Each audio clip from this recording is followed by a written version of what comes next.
Hi, guys. Welcome to the second episode of the Observer podcast. I'm Ariana Allen, and I will be your host today. And in the second episode today, we will be talking about the student town hall that occurred on June 5th in regards to the racial injustice that our community and our country has been facing. And so I'm here with Noel and Curtis, who are both staff at the Observer.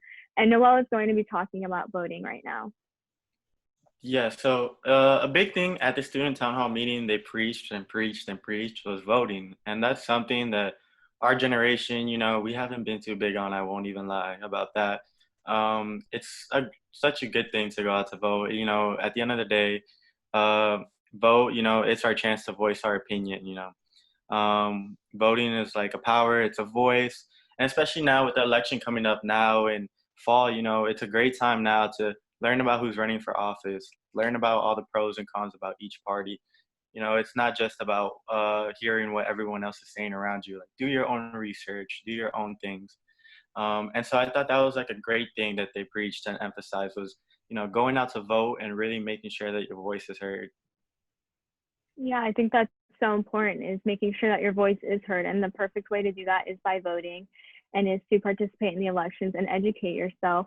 Now, Curtis will be talking about the safety and organizations that he learned about through the student town hall meeting.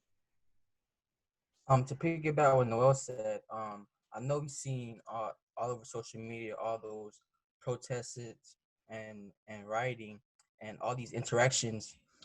Citizens are getting involved with police officers. So I think one of the speakers, Wayne Browder, said something alarming, which he's associate dean and the head of public safety at the college. He said it takes 770 hours to be a police officer in Florida. And that was kind of alarming to me because I did some research. It takes 13 hours to be a beautician and over 1,700 hours to be an interior designer. So I would expect to be in a profession in a field where you serve and protect the community. You would need more hours and more training than a interior designer and a beautician. So I think that was my biggest takeaways from the student hall meeting. And Professor Robert Morris, he said another thing that I think was good. He said, as students, we can do more as well. We can join organizations like the NAACP, which he is a part of and formed at the college. And I think Ariana could talk a little bit more about that as well. Yeah, so Dr. Morris actually started that chapter at Broward College, which I think is a great way to get involved and become more educated and listening to other people's experiences and then trying to figure out ways to combat the racial war that we are experiencing right now. There are also other organizations called Dream Defenders and Color of Change, which are all organizations that you can be a part of, and you can research, Google it. You'll be able to find more information out about that.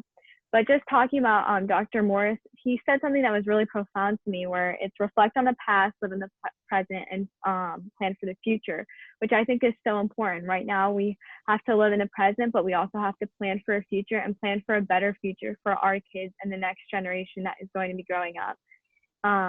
And so a way that we can do this is by being educated, listening to others, being empathetic towards others, understanding what they feel, and also doing it all in love and compassion. And I just think that was an overall theme that I heard, was doing it all in a loving way, which is so important nowadays. And just to wrap it all up, you guys can follow us on social media. We really appreciate you being a part of this and listening to us. If you guys have any other comments or any other suggestions that you want to hear from us, just make sure to follow us on social media and comment, and we will be sure to get back to you. Thank you all for listening. Stay safe, stay healthy, and we'll see you on the next episode.